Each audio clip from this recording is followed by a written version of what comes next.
Intervenant. Donc, comme vous avez sûrement vu sur l'affiche, c'est la première soirée mensuelle qui est consacrée au bouquin de discussion autour du bouquin de Malcolm X, Une nuit de réinvention, une biographie qui est parue dans une collection qui s'appelle Radical America. Donc tous les bouquins ils sont à l'entrée sur une table. Et je vous dis, c'est tous les derniers vendredis du mois. Donc les deux prochaines, ça sera sur Les Frères de Soledad de George Jackson, les écrits de prison. Donc pareil, c'est sur la table, vous pourrez regarder.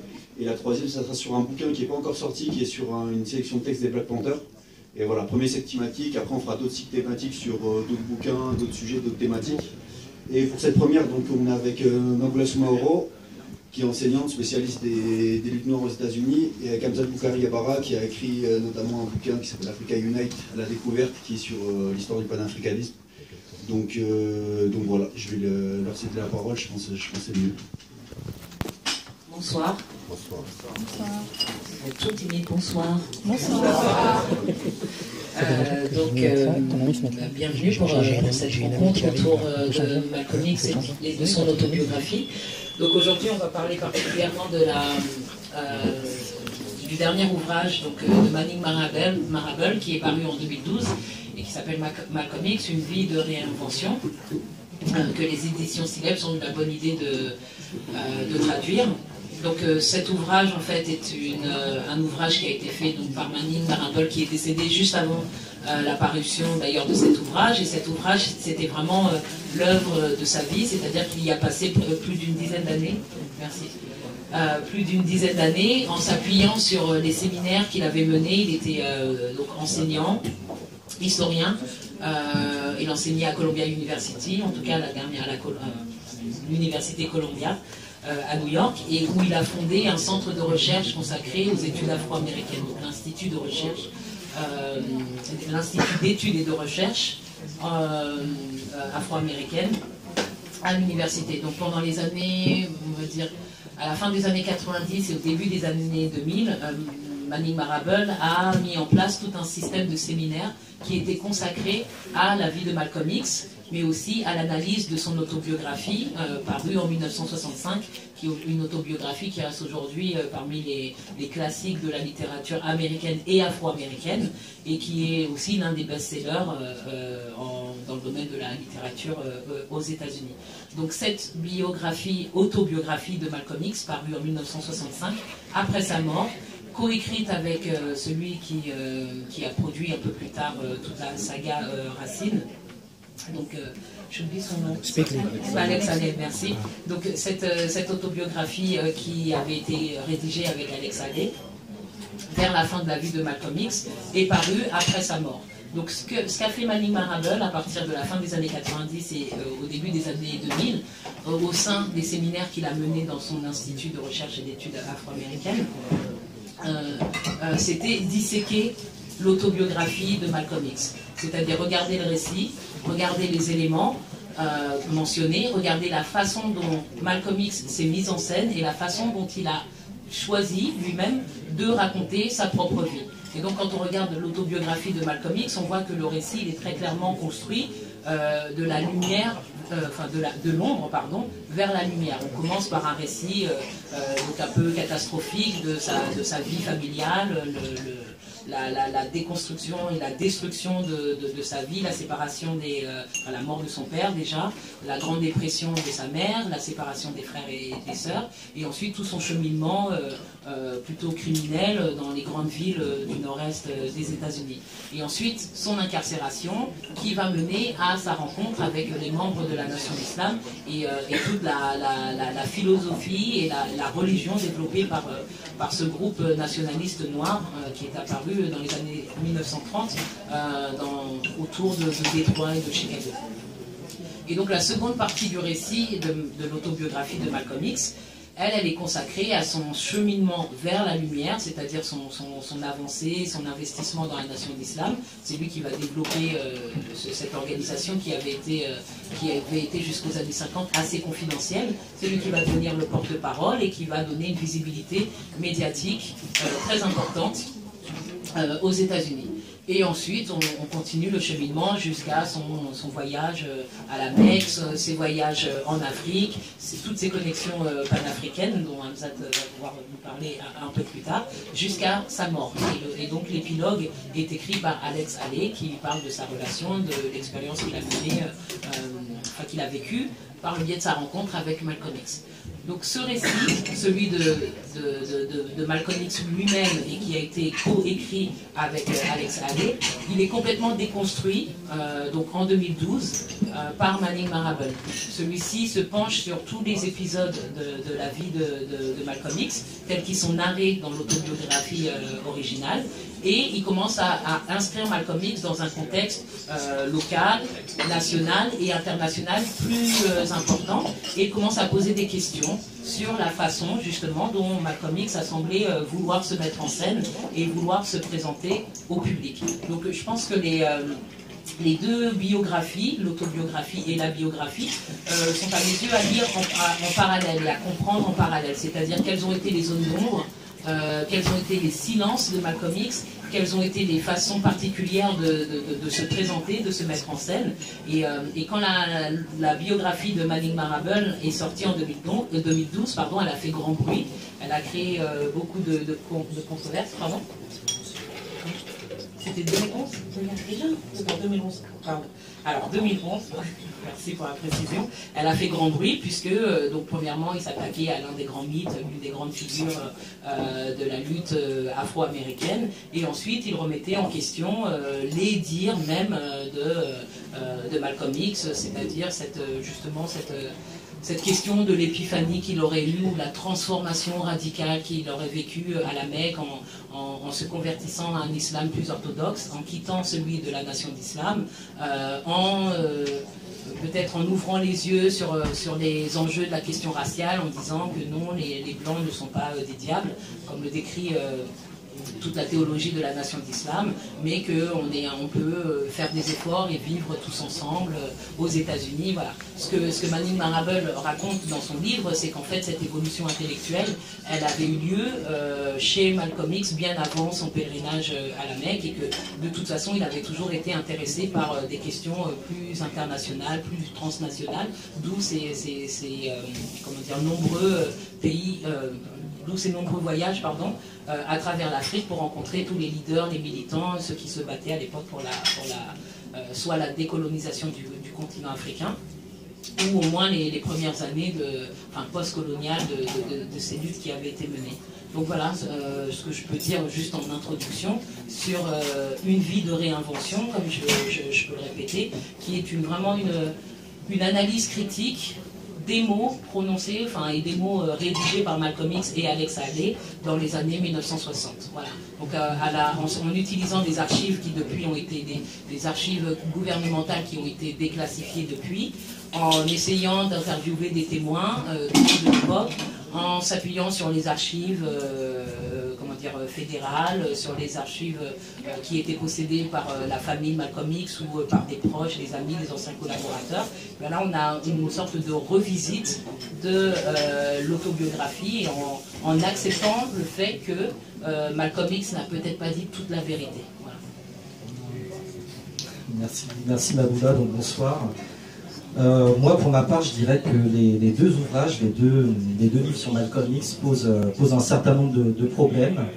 Le premier est que, bien évidemment, juste après, lorsque paraît l'autobiographie de Alex Haley, Malcolm X est décédé. Lorsque paraît la biographie de Manning Marable est décédé. Donc on a deux livres dont les principaux auteurs, le principal auteur et le principal co-auteur sont décédés au moment où le livre sort. Et ça pose énormément de problèmes d'un point de vue historiographique. Et c'est tout le défi justement de reconstruire et de comprendre comment Manning Marable en est arrivé à écrire cet ouvrage qui, du point de vue historiographique, peut être classé comme étant révisionniste. Et s'attaquer à l'autobiographie de Alex Haley, c'est quelque chose qui est très fort et très courageux. Alors, récemment, il y avait eu le fameux sondage sur Facebook où chacun mettait les 10 livres qu'il avait lus.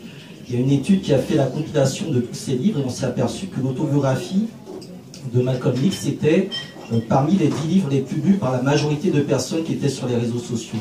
Donc ça montre à quel point ce livre a eu une influence dans tous les milieux, dans toutes les générations. Par ailleurs, lorsqu'il écrit également cette vie de réinvention, il y a 50 ans qui sont passés. Et il va être très vite confronté, notamment dans ses recherches, et surtout après l'apparition de l'ouvrage, à énormément de critiques.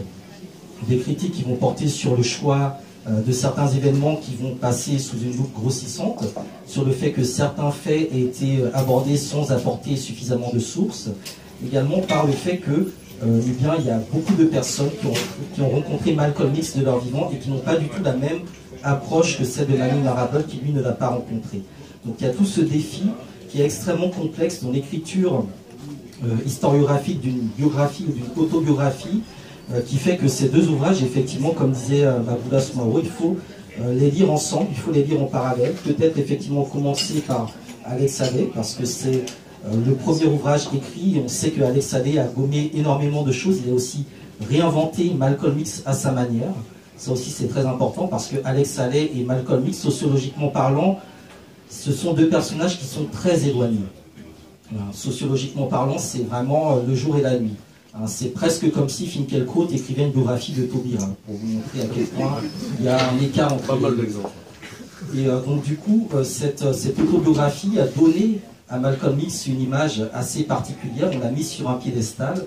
Lorsque Manning Marable arrive, eh bien, il va le descendre de ce piédestal en montrant la figure humaine qui était Malcolm, donc ses doutes, ses défauts, ses hésitations, ses erreurs, également ses rapprochements et ses évolutions, notamment donc, vers les 2 dernières années de sa vie, lorsqu'ils iront avec Nation of Islam, et qui se rapproche beaucoup plus donc, des luttes internationalistes et panafricaines. Donc c'est principalement l'année 64 où il va effectuer 2 séjours en Afrique, au cours desquels il va rencontrer un certain nombre donc, de leaders, de militants afro-américains et africains, et il va comprendre à ce moment-là que la question noire aux États-Unis, elle ne peut pas être isolée de la lutte menée sur le continent africain par rapport à l'impérialisme. Donc cette question de l'impérialisme, elle est extrêmement importante dans l'évolution politique, de la pensée politique de Malcolm X vers la fin de sa vie, et c'est cette évolution donc, qui l'amène donc, en juin 64, à créer la fameuse Organisation de l'unité afro-américaine. C'est la dernière organisation qu'il voulait mettre en place, qu'il a mis en place de son vivant, qui devait être la branche politique de la Muslim Mosque Incorporated, qui était là la branche religieuse de son action.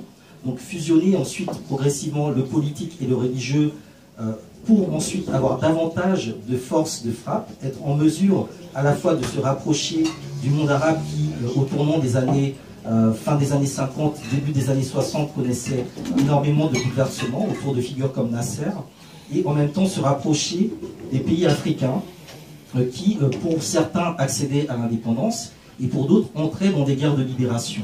Et très rapidement, il va comprendre que cette notion de guerre de libération que l'on voit advenir en Angola, au Mozambique, en Afrique du Sud, et qui vient aussi de s'achever en Algérie, eh bien, c'est exactement ce à quoi se confrontaient les Noirs sur le sol américain.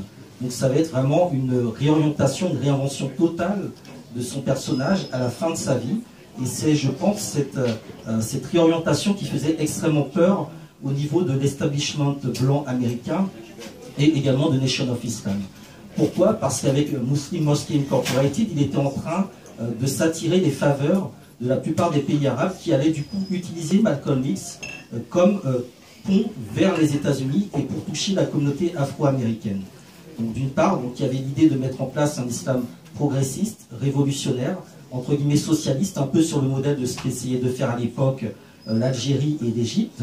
Et ensuite, vis-à-vis des pays africains, il y avait la volonté d'utiliser leur poids diplomatique pour faire en sorte que les Nations Unies ne soient plus l'instrument donc des puissances coalisées au sein du Conseil de sécurité. Donc il y avait toute une stratégie qui était derrière à cette époque-là, qui était en train de se mettre en place, mais qui malheureusement ou paradoxalement a souffert d'une chose. Elle a souffert du fait que Malcolm X, en 1964, a passé la majeure partie de son temps en voyage et en Afrique, et n'était plus aux États-Unis pour organiser ses propres mouvements. Et c'est dans cette absence du territoire américain que la plupart des complots qui ont conduit à son élimination ont été fomentés. Et Marable le rappelle aussi dans la biographie, il explique très clairement que Malcolm X, au moment où il quitte le continent africain, eh bien il est quasiment dépité. Il sait qu'aux États-Unis, on l'attend pour l'assassiner, et il sait qu'il a très peu de chances de s'en sortir à cette époque-là. Donc il y a toute une histoire judiciaire qui est retracée dans le livre de Marable, qui est extrêmement intéressante, qui croise diverses figures, qui montre les différents intérêts qu'il y avait derrière la nécessité de faire tomber Malcolm X, et qui le replace aussi dans un environnement qui est à la fois lié au nationalisme noir, mais également donc au panafricanisme. Le nationalisme noir à travers la volonté donc d'une part de voir émerger des figures plus consensuelles après Malcolm X. Donc ce sera le cas au sein par exemple de Nation of Islam, donc avec Farrakhan un peu plus tard. Ce serait également le parallèle avec Martin Luther King qui va être exacerbé à cette époque-là, dans des intérêts bien particuliers, puisque ce parallèle il est exacerbé alors qu'on sait que Malcolm X se rapproche au contraire de Martin Luther King. Parce que sa volonté à Malcolm X c'était réellement de faire de l'organisation de l'unité afro-américaine la plateforme de tous les mouvements pour les droits civiques de cette époque-là. Donc c'était une vaste entreprise qui malheureusement a suscité très peu d'adhésion, et l'organisation de l'unité afro-américaine c'est du point de vue des luttes panafricaines, la deuxième organisation la plus intéressante après l'UNIA de Marcus Garvey. Et ça aussi c'est très intéressant dans la biographie de Marable. Il rappelle réellement l'influence du garvéisme sur la pensée de Malcolm X et sur la pensée d'autres militants. Et le projet garvéiste, eh bien, c'était très clairement de retourner sur le continent africain et de libérer la terre d'Afrique du colonialisme et de l'impérialisme. Donc il y avait réellement cette vision dans le projet de Malcolm X de lier les luttes à la fois sur le sol américain et en même temps sur le sol africain. Je pense de passer à une étape supérieure de ce que quelqu'un comme Frantz Fanon proposait. Frantz Fanon, lorsqu'il arrive en Algérie, il a l'ambition de libérer l'intégralité du continent africain, donc d'Alger jusqu'au Cap, en passant par le Congo, de Lumumba, un point très important dans la pensée politique de Malcolm X. Et il est très probable qu'avec une Afrique libérée, l'objectif de Fanon et des révolutionnaires à cette époque-là aurait été de porter la lutte dans les Caraïbes autour de Cuba, donc de soutenir Cuba et d'appuyer justement la résistance afro-américaine à cette époque-là. Donc il y avait un certain nombre de connexions qui se mettaient en place, et lorsque Malcolm X voyage en Afrique, eh bien, il prend des contacts avec tous les dirigeants africains. Certains lui proposent de l'aide militaire, comme notamment Sékou Touré, et c'est d'ailleurs auprès de Sékou Touré qu'il ira plus tard stopper Carmichael, qui sera en exil, pour tenter de monter un mouvement beaucoup plus radical. C'est également auprès de la Guinée que le Revolutionary Action Movement, avec Robert Williams, tentera d'obtenir des soutiens, donc la connexion entre Cuba et la Guinée, autour des militants afro-américains, et bien évidemment l'Algérie, où là, dans la biographie, il explique qu'il a énormément de difficultés liées à la barrière de la langue. Il ne parle pas arabe, et il y a très peu de personnes qui parlent anglais en Algérie. Donc il y a aussi ce rapprochement culturel, géopolitique, qu'il essaye de faire. Sa figure se transforme et devient à la fois très panafricaniste et en même temps en recherche d'une identité musulmane assez syncrétique. Et je pense que c'est ce qui fait réellement sa singularité, la capacité à condenser, à cristalliser à travers une vie très courte, très rapprochée, très serrée, très tendue, énormément de personnages. Et Marable, lorsqu'il évoque justement ces multiples déplacements de Malcolm X, il fait à chaque fois référence au fait que Malcolm X est un excellent acteur. À chaque fois, il se produit sur scène. Et en même temps, dans le livre, on montre les faiblesses, on montre la solitude du personnage face à son destin, et on montre aussi l'incompréhension de quelques leaders africains qui ne comprenaient pas nécessairement les positions de Malcolm X, les difficultés avec d'autres leaders noirs américains, comme par exemple James Farmer, Bayard Rustin et quelques autres, qui eux aussi étaient idéologiquement très forts et qui, en débat, en face à face avec Malcolm X, étaient capables de le faire perdre. Malcolm X pouvait gagner tous les débats, mais lorsqu'il tombait sur des militants aguerris, c'était beaucoup plus compliqué. Donc ça aussi, ça permet aussi de remettre en contexte, de nuancer la force de Malcolm X et de comprendre que sa singularité, c'est réellement dans la manière dont il s'est projeté vers le continent africain. Et lorsqu'il fait ses tournées en Afrique, il va rencontrer régulièrement des étudiants afro-américains. Ils vont rencontrer à Nairobi, ils vont rencontrer au Nigeria, au Ghana. Et ces étudiants afro-américains sont très importants parce que pour la plupart, c'était des déçus de la lutte pour les droits civiques. Beaucoup avaient suivi le mouvement de Martin Luther King. Et puis, à un moment, ils avaient connu des défaites. Et ce sont quelques acteurs, quelques personnalités, comme Harry Belafonte et Ruby Dee et Ossie Davis, qui ont fait en sorte que les jeunes étudiants afro-américains, déçus de l'évolution de la lutte sur le sol américain, avec les Civil Rights Act qui seront faites des lois plus ou moins fantoches, ces étudiants-là, ces militants-là déçus, eh bien, trouvent dans la projection sur le continent africain d'autres moyens de s'engager. Donc beaucoup seront envoyés chez Sékou Touré, d'autres seront envoyés chez Kwame Nkrumah, et c'est à partir de là qu'on va voir apparaître sur le sol africain un certain nombre d'organisations qui vont se revendiquer très clairement de l'héritage de Malcolm X. Et ce sont ces organisations-là qui, dans la suite, après l'assassinat de Malcolm X, créeront des bases dans lesquelles viendront se réfugier donc, des militants, principalement issus du mouvement des Black Panthers. Donc l'intérêt, je pense, de Malcolm X, c'est vraiment d'avoir été capable de relier différents mondes, d'avoir approché des combats qui pouvaient paraître éloignés. Hein. On était dans une situation où le combat noir américain était ghettoisé, il était cadenassé par les États-Unis qui le présentaient comme une question de souveraineté nationale finalement.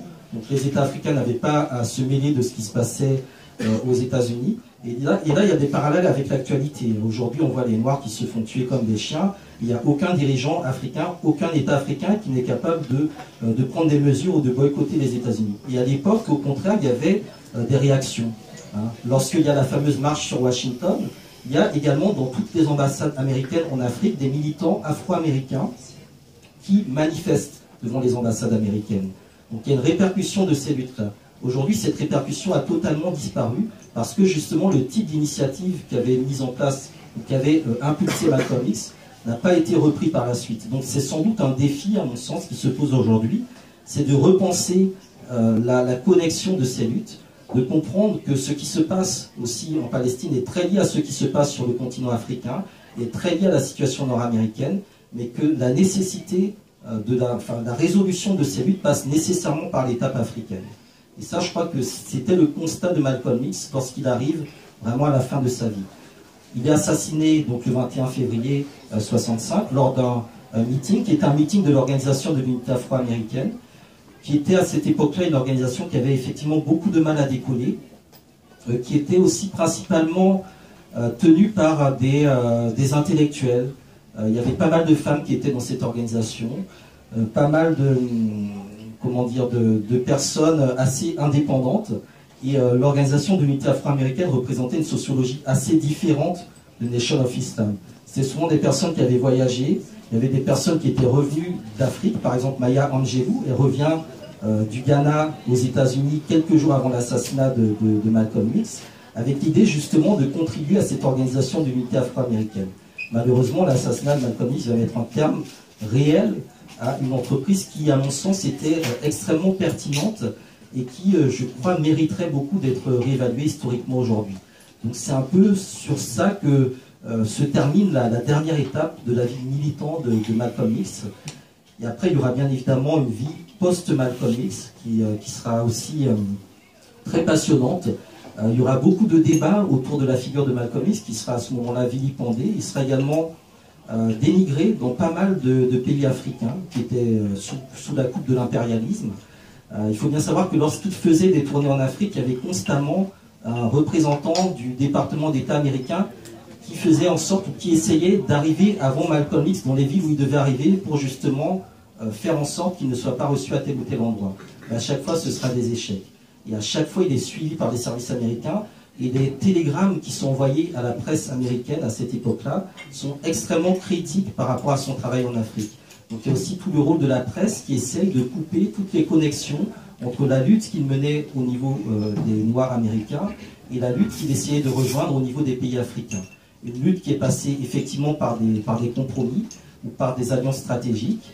Il évoque par exemple sur la question du sionisme, hein, il évoque très clairement, en fait il a suivi la position de Nkrumah. Le Ghana, au moment de son indépendance, n'était pas hostile à l'État d'Israël. Du fait de la politique en fait, de George Padmore, qui était le conseiller aux affaires africaines de Nkrumah, et progressivement, dès que Padmore meurt en 1959, et que Nkrumah se rapproche bien évidemment de Nasser, avec lequel il y avait déjà des liens très intéressants, eh bien, il adopte une autre posture par rapport à l'État d'Israël. Et c'est vraiment par rapport à Trouma que Malcolm X aussi va analyser différemment la question palestinienne. Donc ça aussi, ce sont des étapes africaines qui sont extrêmement importantes, qu'il ne faut pas sauter, à mon avis, pour comprendre justement la richesse de la pensée de Malcolm X et pourquoi elle est importante aujourd'hui dans différents endroits et dans différents types de combats. Voilà.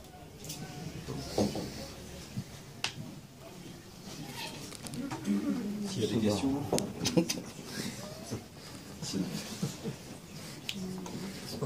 Peut-être Mabou Esremen, que tu dises quelques mots sur ce qu'évoque Marable à la fin, c'est-à-dire sur la récupération de Malcolm X, le dessin après la mort de Malcolm X, sa récupération, et d'abord une récupération de la culture populaire nord-américaine, et après la récupération par les institutions pour essayer de neutraliser complètement sa figure, puis même notamment avec le rôle de sa famille, vu que sa veuve Betty Shabazz, juste quelques années après sa mort, elle participe au meeting pour la réélection de Nixon, etc. Enfin voilà comment les institutions ont géré ça pour neutraliser cette figure-là. Avant de parler de tout ça, je voudrais, est-ce que vous m'entendez juste revenir sur un point en fait qui a été abordé par Hamzat et qui en fait est vraiment crucial. Même si on a tendance à limiter peut-être dans l'imaginaire collectif Malcolm X à la société purement américaine et afro-américaine, c'est l'une des grandes figures, souvent, je ne sais pas, associée ou mise en opposition avec Martin Luther King. En vérité, comme vient de le décrire Hamzat, il y a tout le parcours international et panafricaniste de Malcolm X qui est à prendre en compte et qui a été publié par Manning Marable, puisque dans son autobiographie, Malcolm X, il débute en parlant de l'investissement de son père dans les activités de Minia et de Marcus Garvey. Ça, c'est vraiment au tout début du texte. Donc en fait, même si l'autobiographie initiale est démarrée par cette référence très claire à Garvey et à tout donc, ce monument de l'internationalisme noir et du panafricanisme, en vérité, on va dire cet héritage, il est dilué dans l'autobiographie initiale et on a l'impression qu'à la fin, quand on décrit, enfin comme Malcolm X décrit ses voyages en Afrique et à la Mecque, que ça tombe un peu de nulle part. On a pu oublier qu'en vérité, il avait commencé par parler de l'investissement de son père dans le Minia avant qu'il soit assassiné. Et donc c'est cette partie qui est vraiment développée au tout début de la biographie qui a été rédigée par Manning Marable et qui nous explique en fait tout on va dire le réseau panafricain, toute la pensée nationaliste noire, toute cette idée de diaspora qui lie les populations d'ascendance africaine à travers le monde, donc depuis le XVe siècle et depuis les questions de dispersion par le biais de la traite négrière et de l'institution d'esclavage.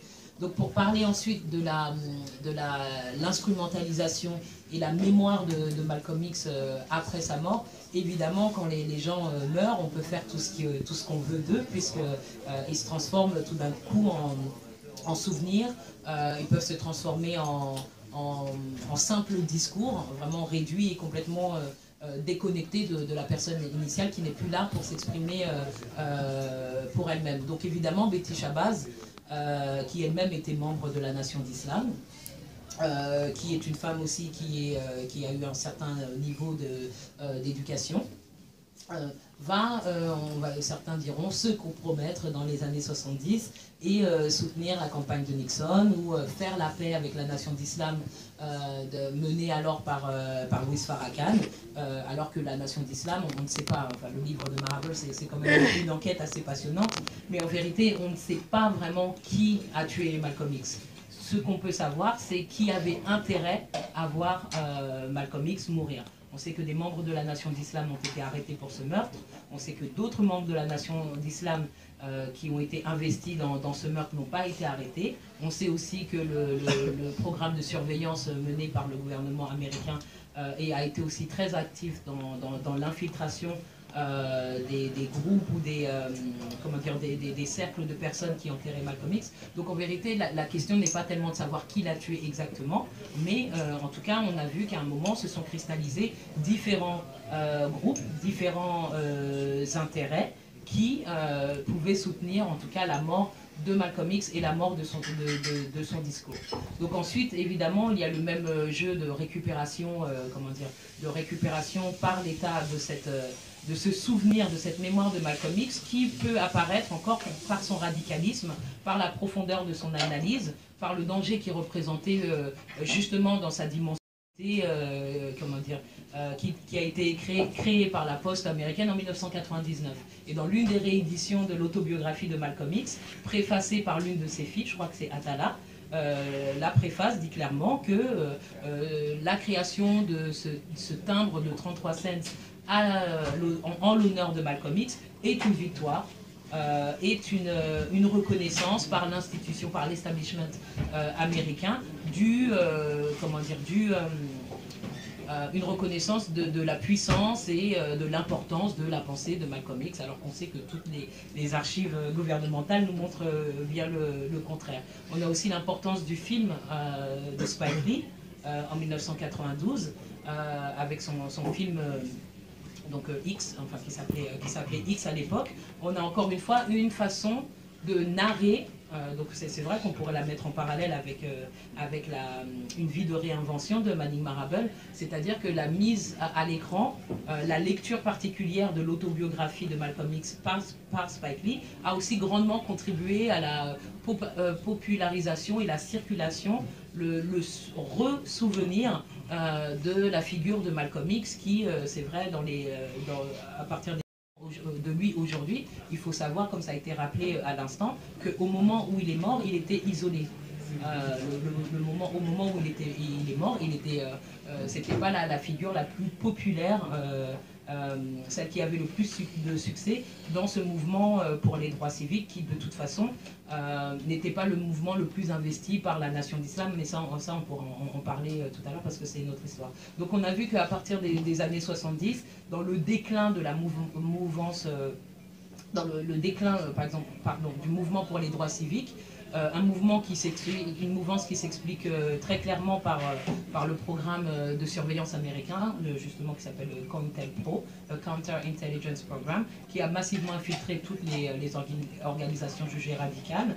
La reprise en main par les institutions plus mainstream, notamment par exemple Nixon et son appropriation du terme Black Power pour prôner l'éveil économique ou la plus grande intégration des Afro-Américains dans l'économie américaine, qui de toute façon allait connaître l'une de ses crises les plus importantes avec le choc pétrolier de 1973.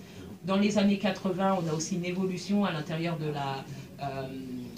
au sein de la communauté afro-américaine, dans la mesure où les années 80 sont les années où les Afro-Américains commencent à accéder au pouvoir local. C'est l'élection des premiers maires, c'est l'élection la nomination des premiers juges de la Cour suprême. Donc tout, en fait, les acquis des années 50 et 60 sont dilués dans les évolutions sociopolitiques et économiques, d'ailleurs, des années 70 et 80. Et à chaque fois que cette évolution peut être constatée, on voit à plusieurs étapes de cette évolution qu'il y a à chaque fois une transformation de cette mémoire ou une instrumentalisation de la mémoire de Malcolm X. Tout cela selon les intérêts des groupes qui sont les plus représentés ou censés être les plus représentatifs à l'époque. Il y a aussi une catégorie sociale qui est très importante, c'est celle des artistes, notamment les acteurs, actrices noirs américains de ces années 60-70, qui pour beaucoup étaient très proches de ces mouvements pour les droits civiques et très proches également de Malcolm X. La figure assez controversée, la relation assez complexe avec Mohamed Ali, bien évidemment. Et tout ça aussi, ça va évoluer avec le temps.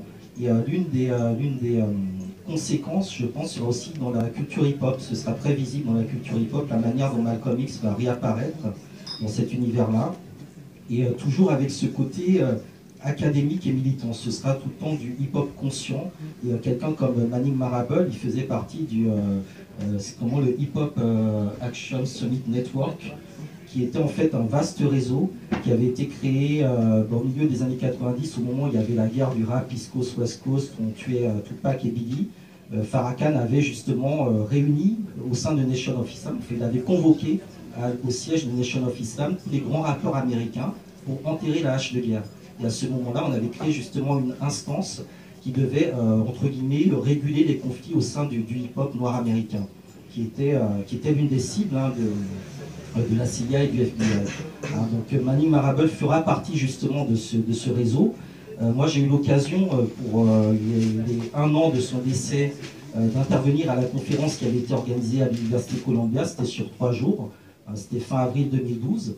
Et lors du premier jour, en fait, c'était uniquement consacré aux artistes. Il y avait Immortal Technique, Lupe Fiasco, etc. Et on parlait réellement de la place de Malcolm X dans le hip-hop et surtout dans le militantisme auprès de la jeunesse. C'était organisé au Malcolm X Center. Puis après, on avait eu effectivement des conférences et des rencontres plus classiques à l'Université Columbia avec pas mal de chercheurs militants. Et je crois qu'il y a aussi cet aspect-là. Malcolm X est une figure autodidacte qui s'est formé par lui-même, qui a forgé sa propre conscience, qui a également, je pense, construit son propre personnage et qui a été capable tout le temps de se réinventer.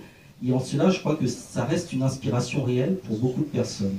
Et les enseignants, chercheurs, militants qui étaient présents avaient tous un discours extrêmement intéressant, en tout cas un discours qui est totalement absent du paysage académique francophone malheureusement, mais qui est très présent là-bas. Et c'est, je pense, grâce aux espaces qui ont pu être créés par des personnes comme Manning Marable, qui a créé plusieurs centres d'études afro-américains. Il a été dans plusieurs universités. À chaque fois qu'il passait quelque part, il laissait quelque chose en héritage. Et il y a toute une équipe de chercheurs, ses élèves, pour la plupart devenus enseignants aujourd'hui, qui ont travaillé avec lui à cet ouvrage-là, qui l'ont accompagné, puisqu'il était malade lorsqu'il a écrit, et il est décédé 3 jours avant la publication finale. Donc il y a tout cet aspect-là qui est très important, qui a été évoqué lors des 2 jours de conférence. Et puis lors de la dernière journée, donc là on a eu donc, la conférence d'Angela Davis dans l'église Riverside Church, où un moment était consacré en fait à un appel téléphonique en direct avec Mumia Abu-Jamal. Donc ça aussi, ce sont tout un ensemble de connexions qui montrent que la figure de Manning Marable était centrale à la fois dans les études afro-américaines, mais également dans le militantisme. Et aujourd'hui, je pense que c'est aussi un défi pour les chercheurs, historiens, sociologues et peut-être même philosophes d'être davantage engagés sur ces questions. Et Marable a écrit beaucoup d'autres bouquins. Et la biographie de Malcolm X détonne un peu de ce qu'il a pu écrire, parce que beaucoup de personnes y ont vu des attaques vis-à-vis de la figure de Malcolm X, parce qu'il montrait des défauts. Mais en réalité, je crois qu'il faut plutôt voir derrière ce travail-là la volonté de ne pas trop l'idolâtrer. Voilà. Et ça, je crois que c'est très important. L'autobiographie d'Alex Haley est pour beaucoup de Noirs, de Blancs, beaucoup de personnes, un électrochoc. On rentre dans la pensée d'un homme extrêmement intéressant, extrêmement fécond, extrêmement puissant, qui est traversé par toutes sortes de sentiments, par une colère très forte. Et la manière dont Marable décortique, c'est presque une autopsie finalement qu'il fait de Malcolm X. Et c'est extrêmement intéressant, c'est très précis, c'est très fouillé. Et en même temps, il y a des points plus tendancieux sur lesquels effectivement il reste entre guillemets au conditionnel. Et beaucoup de personnes lui ont reproché d'avoir mis justement ces éléments où il parle au conditionnel, où il évoque les défauts, les vices cachés de Malcolm X. Beaucoup de personnes lui ont reproché cet aspect-là. Mais en même temps, il faut bien comprendre qu'il était mourant. Il était mourant et il voulait à tout prix terminer cet ouvrage-là. Et on peut comprendre qu'effectivement, il n'a pas eu le temps, je pense, de réajuster au dernier moment les dernières lignes et que le livre soit sorti comme cela avec quelques insuffisances par endroit. En tout cas, c'est un livre qui a fait énormément débat et qui continue vraiment à faire débat aujourd'hui. Oui, et je pense que c'est vraiment important d'insister sur le nombre d'étudiants, en fait, le nombre d'étudiants investis dans l'élaboration de ce projet, qui a, on va dire, pendant 5 ou 6 ans, tous ces séminaires que j'ai mentionnés tout à l'heure, ont formé en fait toute une génération de chercheurs qui sont aujourd'hui en exercice, qui sont en poste soit donc dans des universités américaines ou soit dans des, je pense à une fille, Lise Masucci par exemple, qui a travaillé dans le mémorial pour le 11 septembre, par exemple. Et toutes ces personnes se sont investies dans les séminaires, sont devenues les assistants de Manning Marable et ont été formées, voilà, ont disséqué les archives. C'est marrant, tu as parlé d'autopsie, mais Lise Masucci, justement, avait parlé de son étude du calepin qui avait été trouvé sur Malcolm X au moment où il a été assassiné. Voilà, elle avait pu retrouver ce calepin et elle avait analysé. Donc, on peut vraiment parler d'une étude très poussée et presque d'une autopsie de cette vie de réinvention. Avec oui, ces ombres d'ombre et ces ombres de lumière. Mais en tout cas, il y a eu une volonté très forte de la part de Manning Marable, voilà, de disséquer ce mythe et d'en faire aussi ce qu'il voulait, enfin de faire descendre ce Malcolm X de son piédestal, enfin du piédestal qui avait été construit depuis sa mort, par des personnes différentes, à des moments différents, comme on l'a dit, et pour défendre des intérêts qui sont parfois en opposition.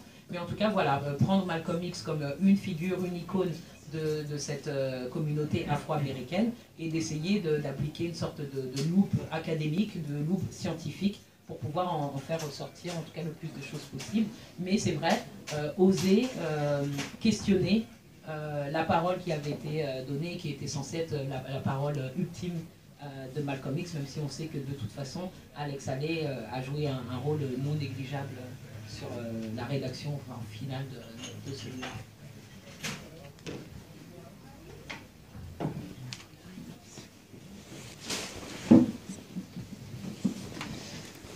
Bonsoir. Merci de votre présence, c'est très enrichissant. Il y a trois choses qui sont importantes dans la vie de Malcolm X. Ce qui a fait énormément peur, on va dire la CIA, Nation of Islam et tout, c'est que déjà il a découvert qu'il était dans une secte. Nation of Islam donc était une secte. Et dès lors qu'il a découvert donc l'islam, avec une vision on va dire universelle de ce qu'est l'islam, c'est là où il a commencé donc, c'est là où vraiment le pouvoir américain, Nation of Islam, parce qu'il faut savoir une chose, c'est que Nation of Islam travaillait à fond avec la CIA, même s'ils étaient très radicaux dans leur discours ou quoi, mais ils étaient main dans la main. Deux choses qui sont importantes, c'est que c'était un visionnaire, ça leur faisait très peur aussi. C'était un homme qui était très visionnaire. Et il y a deux choses importantes. Il rencontre à un moment donné, donc, dans sa vie, un imam ou un savant égyptien donc, aux États-Unis qui le marque beaucoup. Où il lui dit donc voilà, ton discours, tout ce que tu dis et tout, ça va à l'encontre donc de ce qu'est l'islam. L'islam, voilà, c'est ça, c'est ça. Et une deuxième rencontre, le père de Tariq Ramadan, donc, qui était savant, qui était donc le directeur donc, du centre de Genève, où il a une discussion de fond avec lui sur différentes choses. Et c'est des moments, on va dire, c'est des moments parmi tant d'autres qui l'ont marqué donc, dans sa vie. Voilà. Merci. Je voudrais juste rebondir sur la nation d'islam, en fait, en tant que secte. Je sais pas. Je parle du passé au moins déjà. Non, d'accord, mais d'un point de vue vraiment strictement personnel, je ne sais pas si comment dire, si on peut dire que la séparation, la rupture de Malcolm X de la nation d'islam est la marque de son évolution intellectuelle et qu'il aurait été complètement fermé et complètement manipulé pendant son action menée au sein de la nation d'islam, et qu'ensuite il ait vu la lumière en sortant de la nation d'islam. Je pense qu'avec tous ses défauts, la nation d'islam reste une organisation importante qui a été infiltrée par le gouvernement américain comme plein d'autres organisations, mais c'est quand même une institution au sein de la nation, au sein de la communauté afro-américaine qui a son importance et qui a joué des rôles sociaux ou politiques au sein de la communauté afro-américaine qui ne peuvent pas être mis de côté. Et je pense que la Nation d'Islam, par exemple, jusqu'à aujourd'hui, est le groupe qui a organisé le plus grand rassemblement d'Afro-Américains. Et le plus grand rassemblement d'Afro-Américains dans l'histoire américaine, c'est la Million Man March de 1996. Et ça, il n'y a que la Nation d'Islam qui est capable de le faire. Donc, je dis ça juste pour dire qu'avec tous ses défauts, elle représente quand même quelque chose dans la communauté afro-américaine, et son approche de l'islam, vraiment je veux dire, c'est une approche particulière de l'islam, mais cette association avec la religion musulmane lui a servi, peut-être symboliquement, dans son opposition à, on va dire, l'hégémonie de l'Amérique blanche. Et ça non plus, c'est un rôle non négligeable. Oui. Cette association, on a parlé souvent, il y a une grande tradition on va dire, de l'investissement dans l'Église protestante des Afro-Américains et de se servir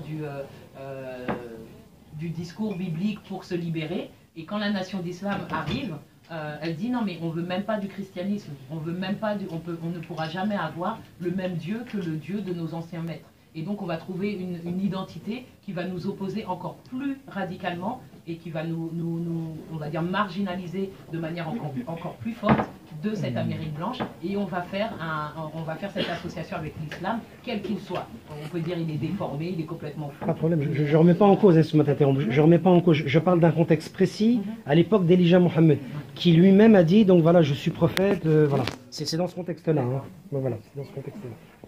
Il veut le micro. Je vais parler.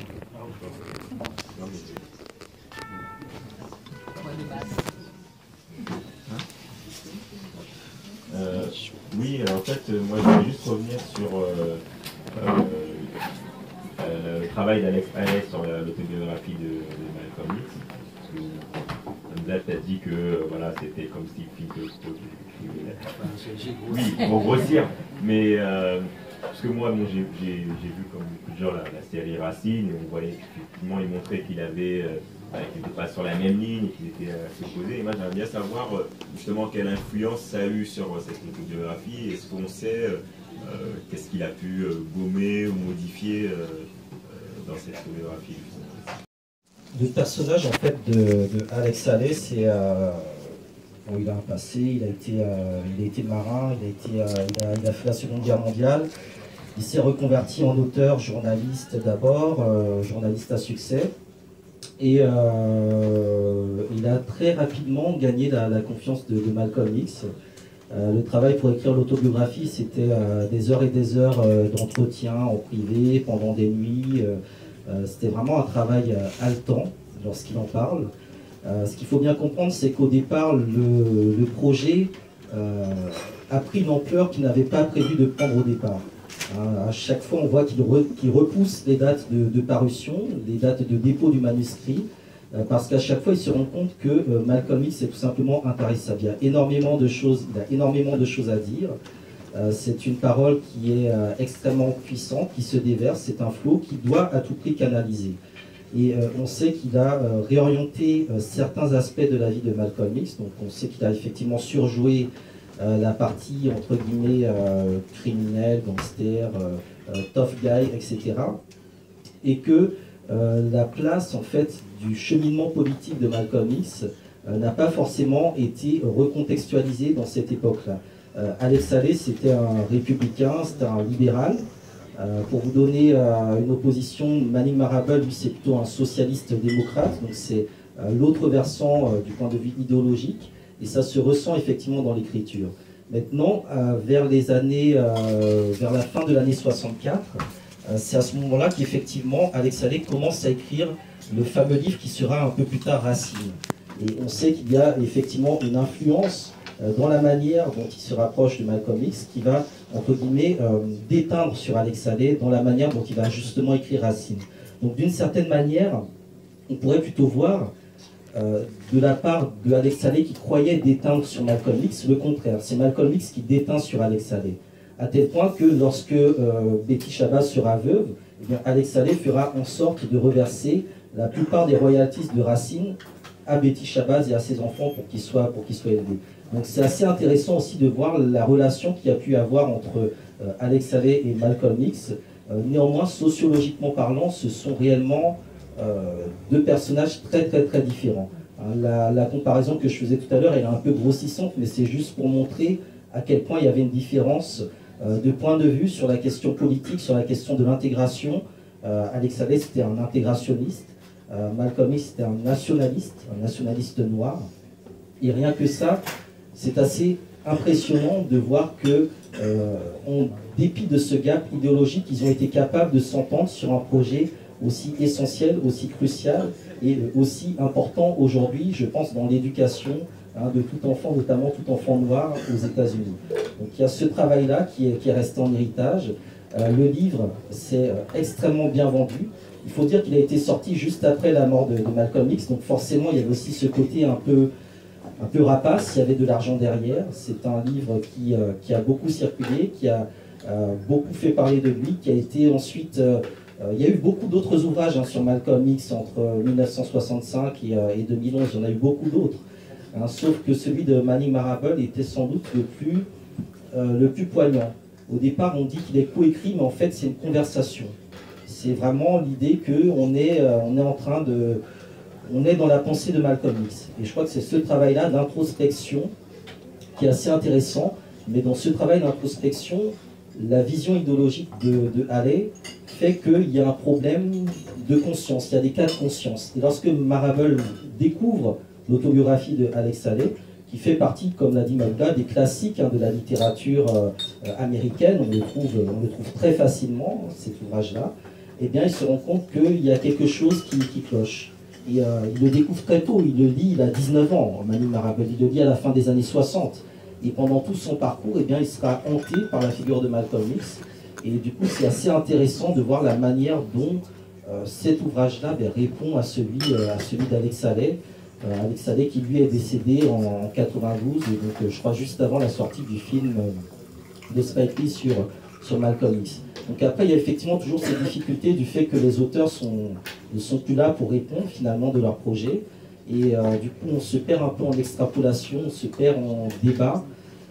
Et c'est, je pense, très stimulant. Très stimulant parce qu'il y a une volonté, je dirais, de lisser la figure de Malcolm X, de le présenter effectivement comme quelqu'un d'extrêmement lisse, le révolutionnaire, etc. Mais à force de surjouer le côté révolutionnaire, on en ferait presque quelqu'un de banal. Et la manière dont Marable montre justement qu'il y avait des contradictions, ça permet aussi aux personnes qui relisent la vie de Malcolm X à travers Marable de repenser aussi leur position en tant que militants dans la société dans laquelle ils se trouvent. Et c'est ça aussi, je pense, qui fait la différence assez radicale avec l'ouvrage de Haley par rapport au contexte de l'époque.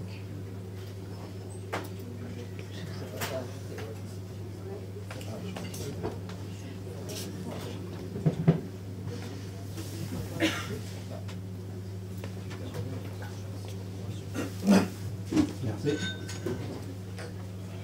Bonsoir à tous, bonsoir à toutes. Moi, la question que je me pose, ce que je ne comprends pas vraiment en fait par rapport à ce que vous venez d'expliquer, moi j'ai lu l'autobiographie et d'autres livres de Malcolm X, mais je n'ai pas encore lu la biographie. Et si j'ai bien compris, la biographie, elle rend Malcolm X plus humain. Donc elle démystifie, etc. Et je ne comprends pas en fait pourquoi est-ce que... moi par exemple, pour citer Martin Luther King, il n'y a pas longtemps j'ai lu la biographie de Martin Luther King, qui est aussi pas mal mystifiée, etc., etc. Et en la lisant, j'ai vu que voilà, c'était quelqu'un qui avait beaucoup de doutes, qui hésitait sur pas mal de choses, qui était humain. Et au contraire, ça m'a, on va dire, un peu rapproché, je sais pas comment dire ça, mais je me suis dit, bah, en fait, c'était quelqu'un d'humain, c'est pas quelqu'un qui était exceptionnel, et ça devrait renforcer son image plutôt que, je me suis pas dit, bon, elle a cassé l'image de Martin Luther King, ou il casse l'image de Malcolm X, et il faut pas toucher, c'est une statue qu'il faut pas toucher. Et je comprends pas pourquoi est-ce que ce livre est tant critiqué si ça le rend plus humain, donc plus accessible, et qu'on peut se dire, bon, ce qu'il a fait, c'était pas parce qu'il était exceptionnel, mais peut-être parce qu'il avait la volonté de le faire, et que d'autres peuvent pas faire autant peut-être, mais au moins continuer ce qu'il a fait, quoi. Je sais pas si j'ai été très clair. Donc, pourquoi il y a une controverse en fait autour du livre de Marable?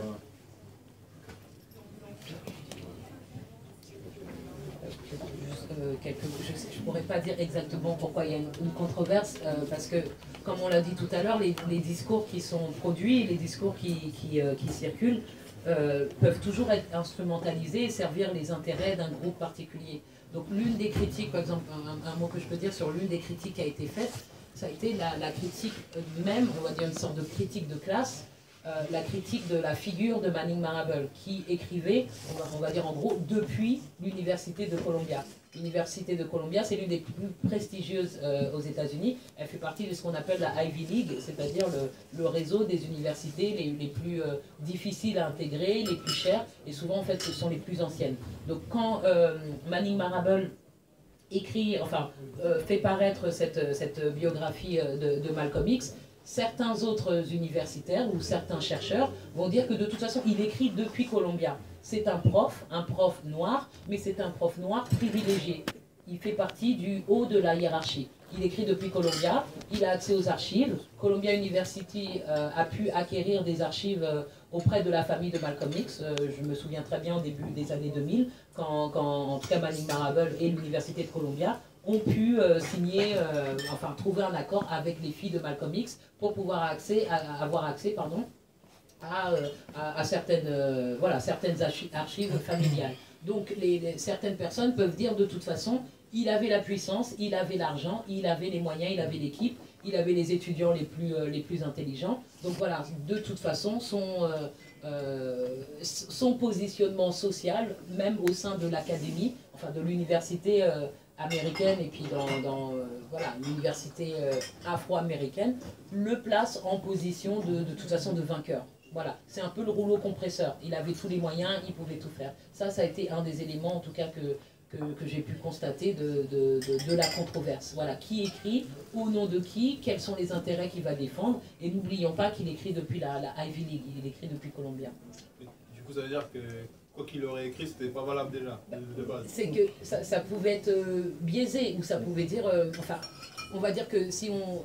Socialement, je sais pas comment dire, c'est comme si Manning Marable c'était le Spike Lee de l'université américaine. C'est-à-dire que même si Spike Lee, souvent en France, on le perçoit comme quelqu'un qui est militant, qui est engagé, qui a produit des films qui sont importants pour la France apparemment. Spike Lee, c'est quand même l'un des réalisateurs les plus privilégiés des réalisateurs afro-américains. Il y a énormément d'autres réalisateurs afro-américains qui ont des scénarios, qui veulent défendre des projets et qui ne parviennent pas à distribuer aussi largement leurs œuvres. Voilà. Et donc ceux-ci peuvent avoir une vision très critique de Spike Lee qui se plaint alors que lui il a déjà accès à certaines ressources. Si cette analogie elle est un peu plus parlante. Oui, puis c'est un livre aussi qui a... C'est un livre qui a reçu le prix Pulitzer, donc c'est aussi un livre qui a été entre guillemets accepté par l'establishment. Et Manning Marable a eu beaucoup de critiques. Certains ont dit c'est un métis, etc. Il y a eu ce genre de critiques. Parce qu'il faut bien comprendre que l'histoire afro-américaine elle est aussi divisée en plusieurs écoles. Et Manning Marable n'aimait pas les afrocentristes, ou les auteurs de l'afrocentricité. Donc il y a aussi tous ces débats-là autour de la figure de Malcolm, autour de la virilité de Malcolm, qui est gravement touché dans le livre à travers des références à son homosexualité, ses relations avec des femmes blanches, etc. Un peu comme Martin Luther King, avec à chaque fois ce conditionnel qui est utilisé, qui n'avait peut-être pas lieu d'être utilisé ou d'être mis dans le livre si c'était au conditionnel. Donc il y a eu ce type d'attaques qui ont été faites à Manning Marable. Et je crois aussi que la figure de Malcolm X, comme je le disais au départ, il y a beaucoup de personnes qui ont connu Malcolm X personnellement. Lorsqu'on lit le livre, c'est un foisonnement de noms, de rencontres, de lieux où il se rend. Et toutes les personnes qui ont connu Malcolm X ne reconnaissent pas nécessairement le Malcolm X qu'ils ont connu dans les écrits de ces auteurs-là. Donc le livre a été énormément lu dans les milieux. Il y a bien évidemment des personnes dans Nation of Islam qui l'ont lu, qui en ont fait des critiques, etc. Il y a également, je crois aussi, le fait, comme l'a dit Mabouba, le fait qu'il est écrit depuis Columbia, et que Columbia, c'est l'un des lieux qui est assez, avec Harvard, qui est assez compliqué sur la question des études africaines, afro-américaines et autres. Il y a toute une caste d'intellectuels qui sont à des postes de position, à des positions très, très éminentes, qui sont généralement bien vus par l'establishment. Donc il y avait Marable d'une certaine manière, Kwame Appiah, Gates, etc., qui ont tous cette particularité d'être considérés entre guillemets comme de teint clair, qui ont tous cette distance avec les masses noires. Le cas de Gates, le cas le plus drôle, c'est l'ami d'Obama. C'est le jour où il essayait de rentrer dans sa maison chez lui, il avait oublié ses clés, et il force la porte, et là on appelle la police. Et c'est la première fois, à l'âge de, je sais pas, 60 ans, qu'il se rend compte qu'il est noir aux États-Unis. Et c'est bien ce que disait Malcolm X, il disait que vous soyez docteur ou avocat, le fait d'être noir ne vous épargnera pas de ces choses-là, tant que justement l'Afrique ne sera pas respectée. Et c'est aussi ce débat-là qui se joue entre plusieurs figures des différentes écoles historiographiques afro-américaines. Et le livre de Marable, la manière dont il a été, entre guillemets, primé, la manière dont il a été reçu dans les médias, a posé beaucoup de problèmes et a été, d'une certaine manière, un chamboulement dans ce milieu-là. C'était vraiment un pavé dans la mare. Ce serait, d'une certaine manière, l'équivalent de Petré Grenouillot, les traites négrières, pour montrer à quel point ça a dérangé pas mal de choses, dont à la fois la bien-pensance des milieux afrocentristes sur Malcolm X, mais également le regard critique de l'establishment blanc qui le voyait comme un raciste, où là, au contraire, Marable rappelle qu'effectivement, il y avait une proximité avec les milieux blancs, que l'on va retrouver après dans d'autres mouvements.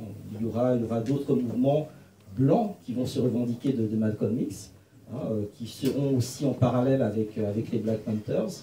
Donc ça aussi, c'est extrêmement intéressant, le fameux discours qu'il fait à Oxford. Malcolm X a été dans les plus grandes universités américaines faire des conférences.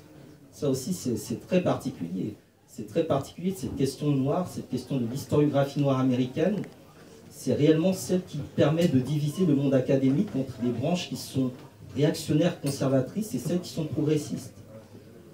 Quand c'est réactionnaire ou conservateur, c'est souvent l'histoire des Noirs, des champs de coton jusqu'à Barack Obama. Et quand c'est progressiste, eh bien c'est au contraire, on parle de l'histoire en Afrique. On se dit, mais ces gens-là, ils n'étaient pas dans les champs de coton au départ, ils sont bien arrivés d'une certaine manière aux États-Unis. Et c'est ce cheminement, cette réflexion que va faire Malcolm X d'un point de vue historique. Donc tout ça, Malcolm X, c'est vraiment un trophée dans le champ des études afro-américaines, et du coup, le livre de Marable, il ouvre énormément de débats, de controverses, à la fois personnelles, académiques, politiques, militantes. Juste pour ajouter un mot, dès la sortie du livre, enfin juste après la sortie du livre, il y a aussi des intellectuels et des chercheurs qui se définissent comme plus radicaux, comme plus militants, qui ont sorti un autre livre, la contre-attaque, vraiment voilà, avec un titre, les mensonges, voilà, une contre-attaque assez virulente, c'est-à-dire qu'ils ont disséqué donc cette biographie qui avait déjà disséqué l'autobiographie, mais pour s'ériger contre Manning Marable et pour dire nous aussi on a notre vision, voilà, ça a pu donner ça. Et le deuxième exemple aussi sur lequel je voudrais appuyer, c'est ce qu'a dit Hamzat, oui, la question de l'homosexualité supposée de Malcolm X. Alors ça a été une cause de... Enfin, ça a créé des scandales. On a envie de se poser la question de savoir... Donc déjà, on a la question de la véracité. Est-ce que c'est vrai, est-ce que c'est pas vrai? Mais en tout cas, au-delà de cette question sur la vérité, ça a quand même soulevé une vision particulière de cette figure de Malcolm X comme intouchable, très viril, donc forcément hétérosexuel. Et en tout cas, on ne pouvait pas envisager une homosexualité... de jeunesse, et puis peut-être même temporaire, enfin voilà, ça a posé des questions sur cette vision du genre et de la sexualité au sein de certains milieux afro-américains. Et juste une anecdote, pour une autre perspective, l'une de ses filles, j'ai pu rencontrer l'une des filles de Malcolm X, et elle était complètement outrée de cette révélation. Enfin, ça, c'était son problème. Mon père n'était pas homosexuel. Et comment dire... La biographie n'est pas autorisée par la famille de Malcolm X. Mon père n'était pas homosexuel. Et juste parce qu'il y avait des homosexuels dans l'équipe d'étudiants, l'équipe d'assistants de Manning Marable, ils ont essayé de parler de cette question de l'homosexualité. Mais si moi j'entends de telles paroles, je me dis, de toute façon, je ne vois pas pourquoi la fille de Malcolm X serait en mesure de parler de la sexualité de son père. Enfin, ça n'a juste pas de sens. Ça n'a pas de sens. Qu'est-ce qui leur permet, eux, de parler de la sexualité de Malcolm X? C'est par rapport à des sources qui citent ou des choses qui font. Mais ce que je veux dire, c'est que si on prend la fille de Malcolm X comme fille de son père, je ne pense pas qu'elle ait beaucoup de choses à nous apprendre sur les pratiques sexuelles de son père. C'est juste logique. Donc ce que je me dis, c'est que quelles que soient les controverses et quelles que soient les perspectives, ce que je trouve intéressant, c'est justement d'accepter toutes ces controverses et d'accepter toutes ces perspectives. Et que personne, ni Manning Marable, ni l'ensemble des universitaires qui ont publié cette contre-attaque contre Manning Marable, ni, je sais pas, ni même Alex Haley, ni même Malcolm X lui-même, ne peut nous délivrer la vérité. On n'est pas une question on n'est pas en recherche d'une vérité, on va dire, éternelle et complètement non questionnable. Ce qui est intéressant, c'est justement d'explorer des pistes différentes et de pouvoir poser des questions. Voilà. Mais je trouve ça intéressant jusqu'à aujourd'hui que cette question de l'homosexualité, elle ait été vraiment explosive.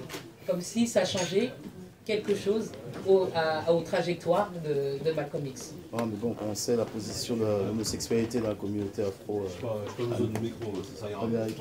Juste un point de regard. On voit bien que ce livre a été fait pour casser son image. Voilà, c'est ça. Ouais. Je vous dis quelque chose. Faire un combat, attendez, faire un combat, parce que vous avez Alex Haley qui fait son livre, il passe au-dessus de la religion, il n'en parle pas. D'accord? Dans ce livre, il y a même une sorte de guerre de religion dans ce livre. C'est-à-dire qu'indirectement, ils s'attaquent à l'islam en même temps. Parce qu'en fait, ils ne peuvent pas faire un parallèle sérieux entre l'homosexualité avec l'islam, en fait. Les deux ne peuvent pas ensemble. Et révéler que Malcolm X était homosexuel... Ça, c'était dans sa jeunesse, hein. C'était vraiment quand il avait 20 ans. De toute façon, les termes n'ont pas d'âge. Je vous dis quelque chose. Lorsqu'ils essaient de faire ça, ils essaient de montrer que cet homme, il défend un combat avec une virilité. En même temps, il n'est pas derrière sa virilité. C'est-à-dire que c'est pour décourager ceux qui veulent le suivre. Après, c'est subjectif, chacun a sa lecture. Il y en a au contraire qui ont trouvé que cet ouvrage-là était beaucoup plus radicalisant que celui de Alex Haley, que moi je trouve relativement très consensuel, très plat. Parce qu'Alex Haley, il a fait comme Spike Lee, hein, il a ouais, pour moi c'est très plat, c'est vraiment... Alors que là, il y a vraiment, c'est accidenté, c'est chaotique, il y a vraiment... c'est tough, c'est justement pour ça, c'est pour détruire quelqu'un, ça. C'est quelqu'un qui est déjà mort, vous voulez le tuer une deuxième fois. Non, parce que, alors, je voudrais juste revenir sur, c'est exactement ça, c'est chaotique, c'est mouvementé. C'est vraiment quand on lit la biographie de Manning Marable, on est emporté dans le mouvement. On est emporté dans le mouvement, dans les voyages, dans les déplacements. Et justement, pour moi, ces mouvements et ces voyages, ces déplacements, ils font écho à tout cet internationalisme dont Hamzat nous a parlé. Justement, toutes ces connexions, toutes ces rencontres, toute cette, on va dire, cette étendue des luttes afro-américaines qui, en fait, ne peuvent pas être confinées au seul territoire afro-américain. Donc, on est obligé de... on parle de 40 ans, on parle de... Je ne sais pas si on se concentre sur les 5 dernières années de la vie de Malcolm X. C'est incessant, il n'est jamais chez lui, il bouge tout le temps. Qu'est-ce qu'on fait de ça? Et après, juste pour revenir sur ce qui vient d'être dit, la question de la virilité et de l'engagement dans cette lutte, et ce qui nous paraît comme un engagement, je ne sais pas moi, une forme d'engagement acceptable, une sorte de virilité qui implique une hétérosexualité non questionnée. Et personnellement, je ne vois pas ce que le fait d'envisager de toute façon, on parle d'une question qui est intime, mais on voit bien que cette intimité, elle est hautement politique. Ouais. Parce que qu'est-ce qu'on en a à faire? Vous dites ça en Jamaïque, vous allez voir tout de suite ce qui va se passer. Oui, mais je peux le dire, enfin, je peux le dire en Jamaïque, comme je peux le dire à Paris, comme je peux le dire n'importe où. C'est pas ça la question. C'est pas ça, c'est que c'est un problème. C'est un problème. De dire ce genre de choses, c'est un problème. C'est pour ça lire l'homme. Je ne sais pas si vous savez, mais le premier groupe politique qui a défendu les homosexuels, c'était les Black Panthers. Ah non, mais là, on change de débat, on parle de Malcolm X, là, on va... Oui, mais Malcolm X... Je parle pas de... je sais pas, même le terme, j'arrive pas à le dire. En tout cas, Malcolm X, il est seul dans... Oh, mais ça va, quoi. C'est Non, mais quand même... Non, mais si, parce que c'est important de comprendre pourquoi dans ce livre-là, on parle de l'homosexualité de Malcolm X, alors que dans les autres, on ne porte pas. On peut, de ce fait, se poser la question de l'intérêt de parler de ça dans ce livre-là. Et si, pour moi, en tout cas, la réflexion qui me vient, est-ce que cet écrivain-là n'est pas piloté? Bon, il parle de panafricanisme derrière, qui n'est pas encore, comment dirais-je, bien compris aux États-Unis. Mais quand il envoie ce pic-là, pour nous ici, qui a une vision sur l'homosexualité qui est peut-être sûrement différente, ça veut dire des choses aux États-Unis, donc il faut comprendre dans son intégralité tout ça, et pas simplement se positionner en tant que militant anti-homophobe et tata. Il faut comprendre ça si on veut comprendre ce genre de livre-là. Si ça pose question, si ça interroge les États-Unis, jusqu'à la famille de Malcolm X, c'est pas rien, c'est pas nous avec notre position à dire oui, non, c'est bon, il est homosexuel et on tire un trait. Il y a un rapport. Et je pense que c'est cette question-là qui est amenée, notamment l'homosexualité. À travers la religion musulmane, à travers l'islam, là on déconstruit totalement, Malcolm X et son rapport avec l'islam. Oui, voilà. Puis le livre fait quand même plus de 600-700 pages et c'est vraiment c'est un truc suggéré sur peut-être une page maximum. Donc après on se focalise sur ces trucs-là, on extrapole. Bon. Là, c'est sa faute à lui. La faute à l'écrivain. Ah bah oui, parce que s'il le met par rapport au reste des pages... Oui, c'est un choix qu'il a pris, qui lui a été reproché, effectivement. Après, on ne met pas les choses n'importe comment, je pense à leur niveau, ça veut dire des choses. Donc, oui, ça veut dire des choses, effectivement. Mais après, il y a beaucoup de militants noirs américains qui, sur cette question-là, ne sont pas comme on le pense habituellement. Donc là aussi, je pense qu'il faut être capable de rentrer dans la profondeur pour découvrir des choses, parce qu'il y a eu pas mal de militants noirs qui étaient de cette orientation sexuelle-là, et ça ne les a pas empêchés d'être de très bons militants. Oui, mais ça répond un peu à la question de... C'est vrai que sur la question oui, mais bon, si le fait d'être homosexuel vous décourage d'être militant, bon... Voilà, je ne pense pas qu'il y ait de contradiction. Non, on parle de Malcolm X et de ce qu'il représente. Son image de virilité, Malcolm X, porteur de... Ça fait partie des images qu'on a voulu. C'est des images qu'on a voulu. Peut-être, mais qu'est-ce qui fait qu'on en arrive là, dans ce livre-là, à ce point nommé, quoi. Il y a plusieurs choses. Déjà, il n'y a pas que cet aspect-là. Il y a l'aspect de sa relation avec Betty Shabazz qui est accentué. On voit que, là encore, il y a toujours le mythe du couple noir, etc. Tout ça, ça aussi, c'est remis en question, mais c'est remis en question par rapport à un environnement social, par rapport à une histoire particulière des Noirs aux États-Unis qu'il faut être en mesure de comprendre. Donc, tout ça aussi, c'est tout un contexte. Lorsqu'il est fait suggestion de son éventuelle ou prétendue homosexualité de jeunesse, c'est quand même mis aussi dans un contexte très particulier. Donc là aussi, je pense qu'il faut être capable, je pense, de lâcher un peu de soupape dessus et de ne pas avoir des complots derrière cet ouvrage. Non, mais de ne pas avoir des trucs commandés, voilà, je pense qu'il y a beaucoup de choses, surtout qu'il y a quand même 27 volumes de plus de 200 pages du FBI, de recherche, etc. Et si le FBI avait voulu le démolir, ça fait très longtemps qu'il nous aurait sorti un truc, un comics homosexuel, etc. Il y aurait très longtemps que ça aurait été fait. Si ça n'a pas été fait, c'est, je pense... On sait que des livres, parfois, peuvent être commandés. Vous parliez de pas Finkielkraut, mais de Patrick de Grenouillot tout à l'heure. On parlait de Patrick de Grenouillot tout à l'heure. Voilà, c'est des livres qui sont commandés. Donc, c'est la question, je ne sais pas, je ne connais pas ce monsieur. Mais est-ce que ce livre-là fait partie, je ne sais pas, c'est une question. Il fait partie d'un vaste projet de recherche qui... c'est une question. Qui est énormissime, mais dire qu'il est commandé Juste parce que j'ai assisté à des séminaires de Manning Marable et que j'ai été son étudiante. Je peux juste dire d'un point de vue personnel, maintenant je n'ai pas vu ce qui s'est tramé derrière les portes fermées, que effectivement ce projet, c'est un projet qui a demandé plusieurs années et que même si on peut mettre en avant la position privilégiée de Manning Marable au sein de l'université américaine, cette position privilégiée au sein des universités, justement la Ivy League, qui sont principalement blanches, ce sont aussi des fruits de lutte. La création des instituts ou des départements d'études afro-américaines, c'est le fruit de lutte. Donc on peut se dire qu'au final, Marable, il faisait partie de cette classe privilégiée, il a gagné, il avait des moyens, mais fonder l'institut, donc ça s'appelle IRAAS à Columbia, ça ne lui a pas été donné non plus. Donc je ne sais pas à quel moment on peut envisager le fait que ce soit commandé ou piloté par derrière, puisque avant lui, il n'y avait pas d'études afro-américaines à Columbia. Voilà, donc même si les gens sont obligés d'accepter de faire des compromis ou peuvent paraître comme moins radicales, parce que de toute façon il est à Columbia ou Gates il est à Harvard ou des choses comme ça. Au-delà de, de ce contexte plus global, il y a aussi on va dire des micro-contextes qui font que les gens je sais pas moi, résiste et lutte quand même. Je pense pas qu'on puisse avoir une vision globale et généralisée. Le fait d'avoir cette, je sais pas moi, de cette biographie aujourd'hui, oui, à mes yeux, c'est une certaine victoire. Le fait d'avoir cet institut à Columbia, oui, c'est une victoire.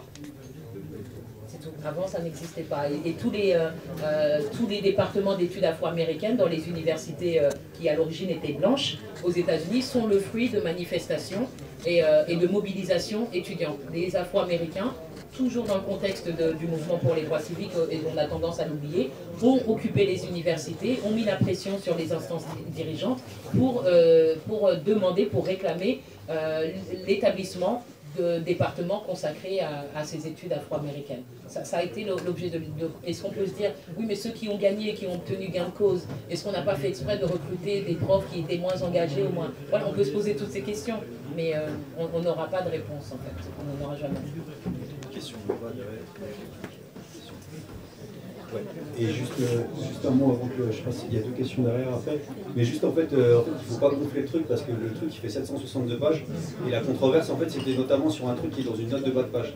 Donc tu vois, franchement c'est pas un truc, et surtout, non c'est vrai parce qu'elle parlait d'un bouquin contre-attaque, en fait le bouquin en anglais s'appelle Life of Reinvention, et le bouquin contre-attaque qui s'appelle Lie of Reinvention, c'est un jeu de mots, c'est un mensonge et tout. Et en gros c'est pas la critique principale en vrai, hein. c'est pas sur ce truc là, parce qu'en plus l'histoire c'est que c'est Malcolm X qui sort de prison, et il a une relation proche avec un vieux blanc riche, etc. Et lui il dit, ça fait partie des trucs qu'il affirme pas, il dit peut-être il y a eu des trucs, etc. Donc le terme homosexualité en plus c'est un truc qui est venu après dans le débat, mais que c'est pas lui qui utilise le terme et tout. Et surtout, je pense que le meilleur argument pour l'histoire qu'il n'y a pas de complot, c'est Hamzat qui l'a donné, c'est qu'à l'époque du COINTELPRO, donc du programme de répression du mouvement de libération noire, ils ont utilisé des rumeurs ou d'ailleurs des faits vérifiés d'homosexualité de militants, notamment des Young Lords du Black Panther Party ou du mouvement de Karangal à des nationalistes culturels, pour justement foutre la merde entre eux et pour détruire le mouvement.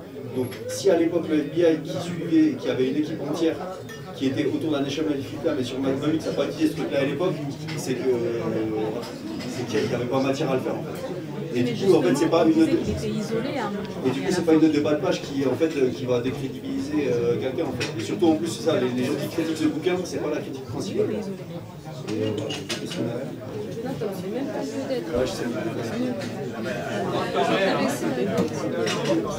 Ok, je vais essayer de parler un peu fort. Comme ça. Merci beaucoup pour tout ce que vous nous avez appris ce soir. En fait, moi je voudrais revenir sur autre chose. Vous avez évoqué deux groupes, un politique et un plutôt musulman, que Malcolm X commençait à organiser peu de temps avant qu'il meure. Et vous avez évoqué notamment le fait de s'appuyer sur un islam, pour reprendre vos mots, socialiste, enfin, en tout cas lié à des projets de libération. Donc ma première question c'est pourquoi deux groupes distincts et pourquoi pas un groupe qui fait la convergence entre les référentiels musulmans ou religieux d'ailleurs plus globalement et politiques. Et est-ce que vous pouvez nous en dire un peu plus sur c'était quoi le programme où ils en étaient, s'il y avait une charte, c'était quoi la substance en fait de ces groupes? Merci. Sur les deux groupes, donc un côté politique, un côté religieux, je pense que c'était surtout lié à une stratégie de ne pas faire un mélange des genres et aussi à faire quelque chose de différent de ce qui existait à l'époque dans le paysage afro-américain et panafricain en général. Donc l'organisation religieuse qui avait notamment pour intérêt de ramener un peu plus d'orthodoxie musulmane dans la manière dont l'islam était perçu aux États-Unis, qui était parfois une approche très sectaire et très souvent instrumentalisée par Nation of Islam. Donc il y avait une attaque directe du dogme, du présupposé dogme de Nation of Islam sur ce point de vue-là, et donc une volonté de se rapprocher effectivement des pays du Golfe pour obtenir notamment des financements, donc de l'Arabie Saoudite, entre autres. Ce sera après plus ou moins... ça ne va pas porter ses fruits. Ça ne va pas porter ses fruits. Il y aura ensuite d'autres organisations qui seront mises en place de ce type-là. Donc l'une des plus importantes sera basée à New York et financera notamment le Centre culturel islamique, avec principalement le soutien du Koweït. Ça, ce sera plutôt dans les années 90-2000. Mais la vision de Malcolm X ne va pas être reprise à cette époque-là. C'est Nation of Islam, au contraire, qui va reprendre progressivement le contrôle de cet islam politique noir américain. Et quant à l'autre organisation, l'organisation d'unité afro-américaine, son but était en fait de servir de plateforme à tous les l'émiettement des mouvements pour les droits civiques à cette époque-là. Il y en avait énormément, surtout dans le sud, mais aussi dans le nord, la Ligue urbaine, etc. Il y en avait énormément. Et de faire en sorte que toutes ces organisations-là se réunissent dans une plateforme qui adopte un agenda commun, un programme commun, et qui soit relié en fait au mouvement de libération africain et qui puisse obtenir aussi un statut diplomatique, une sorte de statut d'ambassade, l'ambassade de la diaspora afro-américaine aux États-Unis, en mesure de parler légitimement à la tribune des Nations Unies de la situation noire américaine, en mesure de s'exprimer sur les crimes massifs commis à cette époque-là par l'impérialisme américain, notamment au Congo, en mesure de dénoncer de manière plus forte la situation d'apartheid en Afrique du Sud avec laquelle collaborait l'impérialisme américain, en mesure de dénoncer également le rôle du sionisme dans la politique africaine, à la fois des États-Unis et de l'État d'Israël. Donc il y avait tout cet aspect-là, et bien évidemment un aspect de solidarité qui fait que très rapidement, ce mouvement, l'organisation de l'unité afro-américaine, Malcolm X va faire une mission en Europe et il va tenter d'ouvrir des sections. Il va tenter d'en ouvrir une en Angleterre. Ensuite, il va tenter de venir en France. C'est le fameux épisode où Charles de Gaulle lui interdit de mettre le pied sur le sol français. Donc il est refoulé à l'aéroport, il est renvoyé à Londres. Et il va également tenter d'en créer quelques-unes sur le continent africain, donc notamment en Algérie, au Ghana, en Tanzanie. Partout, il avait des militants. Toujours dans l'idée que ces structures-là feraient un travail de mobilisation et de conscientisation politique et feraient surtout le travail de contre-propagande de ce que faisaient les États-Unis à travers leurs ambassades en Afrique, ambassades dans lesquelles les Américains, on voyait de plus en plus souvent des Noirs, voire même des musulmans, justement pour corrompre ou amalgamer justement les intérêts impérialistes américains et des questions de type purement cosmétique comme la couleur de la peau. Donc il y avait un certain nombre d'éléments qui étaient pensés à cette époque-là et l'objectif c'était réellement de réunir tous les Noirs de la diaspora, de l'hémisphère occidental dans cette même organisation pour qu'elle soit tout simplement en mesure de défendre les intérêts des Noirs en France, en Angleterre, aux États-Unis, etc., au Brésil, avec toujours l'idée que les 300 millions de Noirs en dehors du continent africain, s'ils étaient unis, seraient capables de peser radicalement sur l'ordre international tel qu'il se mettait à cette époque-là. Donc c'était un projet qui était extrêmement ambitieux, qui est parti de pas grand-chose. L'organisation de l'unité afro-américaine, c'est des personnes qui se réunissent en juin dans un appartement à New York, l'appartement d'un historien qui s'appelle John Henry Clark, un historien très populaire qui a écrit l'histoire des Afro-Américains vraiment depuis la base, grassroots, et qui va en fait piloter l'idéologie de ce mouvement-là, qui sera principalement très intellectualisant, et qui du coup aura beaucoup de mal à faire adhérer les masses. Et donc il y a toujours cette difficulté à comment toucher les masses.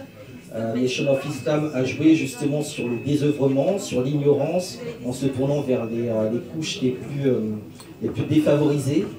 L'organisation de l'unité afro-américaine essayait de viser davantage l'élite, donc les milieux étudiants, les milieux militants, etc. Donc c'était une autre approche. Et justement, la Muslim Mosque Incorporated devait justement ramener la masse derrière. Donc c'était une construction que Malcolm X essayait d'élaborer vraiment dans la dernière année de sa vie, mais comme je le disais, il était très souvent à l'étranger et il y avait très peu de moyens pour cette organisation.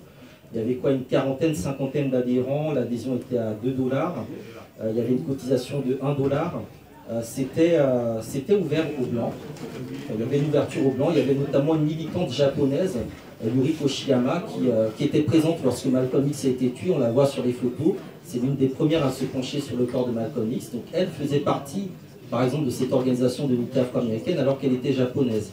Il y avait aussi des connexions avec les milieux portoricains, avec beaucoup d'autres milieux, et ça aussi c'est dans le cadre de l'internationalisme qu'il est en train de mettre en place dans cette structure-là, tout en sachant que l'objectif c'était de défendre les intérêts des Noirs. Donc c'est quelque chose qui était extrêmement intéressant, extrêmement ambitieux, mais qui malheureusement n'a pas eu le temps de prendre racine et qui a quasiment disparu dès que Malcolm X a été assassiné.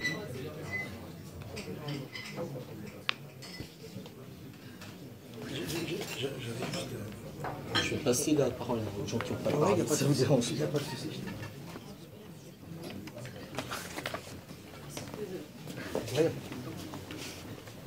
Merci pour votre présence et pour cette conférence. Je voulais juste évoquer en fait, l'actualité de Malcolm X aujourd'hui. Et en fait, on se rend compte, à la suite d'une autre conférence à la Sorbonne, que c'est un personnage au fond particulièrement complexe et qui suscite des questionnements. Et je voulais savoir si vous pouviez revenir sur les articulations que vous avez faites au début entre les luttes, par exemple, du peuple palestinien avec les luttes des Africains et de la situation actuelle de la communauté afro-américaine aujourd'hui.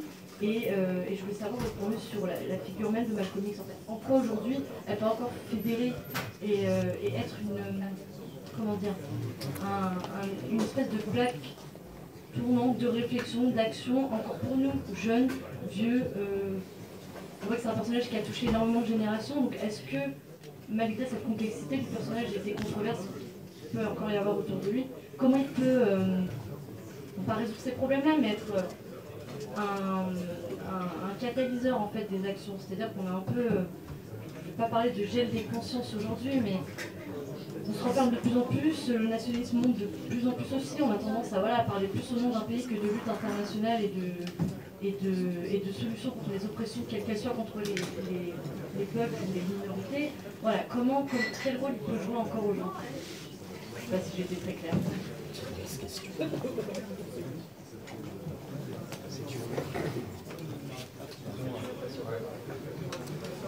Le rôle que peut jouer Malcolm X, déjà du temps où il était en vie, c'était un formidable organisateur. C'est lui qui a monté Nation of Islam, il a recruté des milliers de personnes. Il est monté en flèche avec un discours extrêmement convaincant, extrêmement étayé du point de vue des connaissances. Donc il y a cette nécessité de former un maximum de personnes capables d'organiser des mouvements. Ça, je crois que c'est très important. Et surtout d'organiser des mouvements de manière collective. Puisque l'on voit que pour l'organisation de l'unité afro-américaine, dès qu'il a été éliminé, l'organisation s'est effondrée. Au contraire de Nation of Islam, où il y avait plusieurs pôles d'organisateurs, ce qui fait que le départ de Malcolm X n'a pas détruit Nation of Islam. Il y avait à l'interne des ressources en mesure d'organiser le mouvement et de le maintenir, de le pérenniser. Même si ce qu'est devenu Nation of Islam après est quelque chose d'assez particulier. Ce qui est aussi important de voir dans la trajectoire de Malcolm X, c'est le fait qu'il a été, comme je le rappelais tout à l'heure, le commis voyageur du contre-impérialisme. Partout où l'impérialisme passait, il essayait d'être présent pour justement faire opposition. Et ça, je crois que c'est extrêmement intéressant, cette capacité à circuler, cette capacité à partir de New York, arriver à Londres ou à Paris ou à Genève ou à Alger, de continuer vers l'Afrique subsaharienne, de faire des tournées, d'aller dans les pays arabes et à chaque fois de toucher de manière différente des personnes et donc de faire converger vers un même but, différentes luttes. Et je crois que c'est le plus intéressant, c'est vraiment dans la tournure panafricaine qu'il était en train de prendre vers la fin de sa vie, ce panafricaniste entre guillemets musulman qui était en train de rallier un certain nombre de luttes. Et il faut bien mettre les choses dans leur contexte. C'était une époque où on pensait de plus en plus les idées de tricontinentale, donc d'alliance anti-impérialiste entre l'Amérique du Sud, l'Afrique et l'Asie. Et la figure de Malcolm X était justement en train à elle seule de fédérer tous ces mouvements-là. Sur la question panafricaine, je crois qu'elle est extrêmement importante parce qu'on ne peut pas comprendre la question, les enjeux du conflit israélo-palestinien si on ne comprend pas la politique de l'État d'Israël en Afrique. Et ça, c'est une politique qui est extrêmement agressive, extrêmement sournoise et qui est très présente dans un certain lieu, comme par exemple le Congo, la région des Grands Lacs en général, le Soudan, l'Égypte, bref, des lieux où Malcolm X est passé, des lieux où Malcolm X a réfléchi. Et je crois que cette actualité du panafricanisme, la manière dont le panafricanisme peut revenir comme force militante sur le devant de la scène, offre des perspectives différentes. Parce qu'il y a beaucoup de choses qui se passent aujourd'hui sur le continent africain. Et il est important, dans des cas divers et variés, d'avoir une lecture africaine d'un certain nombre de conflits qui sont extra-africains. Et on sait que dans les années 50-60, le grand enjeu de l'État d'Israël, c'était d'être présent dans tous les États africains où il y avait des communautés syro-libanaises, pour faire justement contrepoids à la présence de ces communautés qui finançaient la résistance palestinienne. On sait que la présence de l'État d'Israël au niveau de l'Afrique des Grands Lacs est très particulière. On sait que la déstabilisation de la Libye, la chute de Kadhafi, Israël a joué un rôle très important, parce qu'à cette époque-là, il y avait un magma en Égypte, et ils avaient peur qu'un autre Nasser arrive en Égypte par je ne sais quel hasard de circonstances. Et un Nasser soutenu par un Kadhafi, c'était pas possible. Donc il fallait faire en sorte qu'il n'y ait plus Kadhafi derrière, et que dans le cas où adviendrait en Égypte quelque chose de défavorable à leur politique, ils puissent frapper militairement l'Égypte, à la fois depuis la Libye, et en même temps donc depuis l'État d'Israël, et en même temps approcher vers le Soudan. Donc tout ça, c'est une géopolitique sur laquelle Malcolm X, je pense, amène des personnes à réfléchir à travers les connexions qu'il fait, les différents voyages, les différentes rencontres, les liens qu'il essaie de tisser. Et tout ça, c'est très important, c'est très important. Le rôle historique de certains endroits dans la lutte contre l'impérialisme, il est crucial. Et cela, je pense que cela doit être davantage documenté et davantage intégré dans les luttes aujourd'hui. Dans l'éducation aussi, on est là tous ensemble, c'est génial, mais je dirais aussi la question de comment on enseigne et qu'est-ce qu'on doit enseigner. Est-ce que Malcolm X est enseigné aujourd'hui à l'école? Voilà, après on est dans un contexte franco-français où on a vraiment une vision très manichéenne des choses. Nous on a le gentil Martin Luther King et le méchant Malcolm X. C'est un peu, je veux dire, en éducation, en civilisation anglaise, voilà ce que je nous montre. Je suis obligée de passer dans cette critique parce que c'est juste affolant, voilà, de nous montrer blanc et noir au final. Mais ce que vous dites par rapport à la lecture africaine de Malcolm X, il faut l'enseigner. Vous êtes enseignant, je le sais, mais moi, je suis pas enseignant, je suis plutôt historien, militant. Je le fais, hein. Ça c'est des choses que je fais à une certaine échelle, mais après c'est vrai que l'inscrire dans les programmes officiels, dans les trucs officiels, tout ça, c'est politiquement compliqué. Aux États-Unis, je pense que Malcolm X est relativement enseigné, connu, c'est assez classique. Et justement, je pense que dans la manière dont on l'enseigne, il y a peut-être aussi une déradicalisation qui se fait de Malcolm X. C'est un peu le personnage lambda, t'es révolutionnaire, t'es un Malcolm X, mais en fait t'es quoi? T'es un bidon. Parce que est-ce que tu sais réellement ce que c'est Malcolm X? Donc il y a aussi ce travail d'effort à fournir, et je crois que ce travail d'effort, on ne peut le fournir qu'en s'inscrivant dans des réseaux militants, que ce soit des réseaux militants académiques ou des réseaux militants purement militants. Donc je crois que la notion réelle, c'est celle du militantisme. Et Malcolm X, à travers ses innombrables déplacements, ses innombrables rencontres et connexions, tout ce qu'il a laissé en héritage. Vous n'imaginez pas le nombre de personnes qui ont rencontré Malcolm X physiquement et qui ont été totalement transformées par cette rencontre. Moi, j'en ai rencontré quelques-uns aussi dans mes recherches qu'il avait rencontrés. Et quand ils m'en parlent, c'est assez extraordinaire. Donc je crois qu'il y a la capacité des chercheurs à toucher différemment le public, différemment qu'à travers le papier froid, à faire vivre cette histoire. Et il n'y a pas que les chercheurs, il y a les artistes, il y a les activistes, etc. Il y a beaucoup de domaines possibles. Mais après, c'est vrai que pour le comprendre dans l'actualité, dans la géopolitique, là, effectivement, il faut des sessions d'entraînement idéologique, militant suffisamment solides. Et avoir du temps, des moyens, de l'argent, des ressources. Juste sur ce dernier point, je pense que ce qui est la question de l'éducation, de la diffusion, de l'information, évidemment, elle est cruciale, mais je pense que, premièrement, même si vous avez dit on est tous là et maintenant qu'est-ce qu'on fait, qu'est-ce qu'on fait, c'est que déjà on achète le livre de Sileps, voilà, on soutient une maison d'édition qui a pris le parti de traduire l'ouvrage de Marabeuf. Voilà, on ne fait pas assez attention, je pense, aux organismes ou aux personnes qui essayent d'agir de manière indépendante. Elles existent, ça nous fait du bien, on se dit que eux ce sont des rebelles, c'est des radicaux, ils font le taf, voilà, eux sont là. Mais personne ne leur donne de l'argent, personne ne leur donne du soutien. Donc on achète les livres dont on a besoin, on les recherche, parce qu'il y a plein de choses qui sont en vérité accessibles, mais qui sont peut-être accessibles plus difficilement, de manière moins automatique. Donc on s'investit, on lit, et après pour la question de l'éducation au sein des universités ou au sein des, on va dire, de l'éducation nationale en général. Je répète ce que j'ai dit tout à l'heure. Si par exemple en France on aime bien envier les institutions américaines où on peut, où on peut enseigner Malcolm X, où on peut le disséquer, où on peut avoir accès à des départements d'études panafricaines ou d'études de la diaspora, une fois encore, tous ces départements sont nés de mobilisation. Ce n'est pas des départements qui existaient. Ce sont des départements qui ont été créés à la suite de manifestations et d'occupation des bâtiments par les étudiants. C'est comme ça qu'ils sont nés, c'est pas autrement. Sinon, avant, de toute façon, il y avait déjà de la ségrégation dans les universités et les Afro-Américains avaient fini par mettre en place leurs propres universités noires qui existent encore jusqu'à aujourd'hui, tout le réseau qu'on appelle le HBCU, Historically Black Colleges and Universities. Mais dans les années 60, on parle de la grande marche de Martin Luther King en 1963, on parle des révoltes, je ne sais pas moi, que ce soit à Watts, à New York, à Philadelphie, mais on ne parle pas assez de tous ces étudiants qui ont mis la pression sur les instances dirigeantes des universités. C'est comme ça que les profs ont été recrutés et c'est comme ça que les programmes ont été créés. C'est pas autrement. Donc voilà, il y a des choses qui peuvent être faites, mais il n'y a rien, jamais rien qui n'a été donné nulle part. Jamais.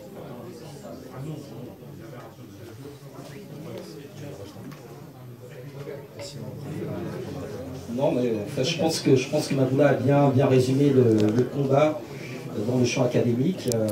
C'est une longue histoire de lutte qui a été menée par les Noirs aux États-Unis. Les Noirs aussi en Grande-Bretagne ont tenté de le faire, avec peut-être moins de visibilité. Il y a un mouvement Black Power britannique dans les années 60 qui est extrêmement intéressant, qui est totalement méconnu, qui n'a jamais été capable de traverser la Manche parce qu'au niveau de la France, comme je le disais tout à l'heure par rapport à Malcolm X, il avait été expulsé dès qu'il avait mis le pied à l'aéroport à Paris par Charles de Gaulle. Donc il y a une frilosité effectivement de la France par rapport à toutes ces idées-là.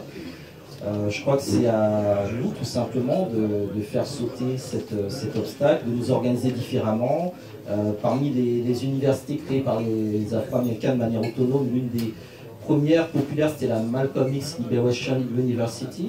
Donc Malcolm X aujourd'hui c'est effectivement devenu une sorte de certificat, une sorte d'étiquette, et je crois qu'il est très important que l'on parvienne à maintenir la qualité de cette étiquette, parce que le personnage a été mis à beaucoup de sauces, y compris des sauces commerciales, des sauces faussement révolutionnaires.